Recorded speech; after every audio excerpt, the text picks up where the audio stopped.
Wow అక్క, boss ఎన్నో ఏళ్ల క్రిందట ఫోటోల్లో ఎలా ఉన్నారో ఇప్పటికీ అలాగే ఉన్నారు. Charming and handsome. నాకు ఏమనిపిస్తుందో తెలుసా, ఒక వయసు వచ్చాక ఆయనకి వయసు పెరగడం ఆగిపోయింది. అయితే నేను డిసైడ్ చేసుకున్నాను, నాకు ఖచ్చితంగా బాస్ లాంటి హస్బెండే కావాలి.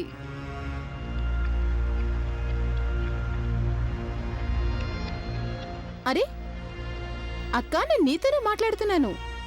నాకు అచ్చంగా బాస్ లాంటి హస్బెండే కావాలి అంటున్నాను. ఐశ్వర్య ప్లీజ్, ఇది ఆట పట్టించే సమయం కాదు. నాకు చాలా టెన్షన్గా ఉంది. సాగర్, అత్తయ్య గారు, గంగా అక్కడ మఠంలో ఏం జరుగుతుందో ఏమో. Why are you getting worried? Boss police టీంతో పాటు వెళ్ళాడు కదా, అదంతా ఆయన చూసుకుంటారు. నీ హస్బెండ్ ఉన్నాడే, చాలా సపోర్టివ్, కేరింగ్, ఇంకా ఇంటెలిజెంట్ కదా. ఆయనకి ఎంత పెద్ద సమస్య అయినా చిన్న పిల్లలాట. ఐశ్వర్య, నీ మాటల వల్ల నా మనసుకే నెమ్మది కలగదు. నాకు నిజంగా ఎంతో టెన్షన్గా ఉంది. ఏమైపోయారు వీళ్ళంతా? చూడు, యాంప్స్.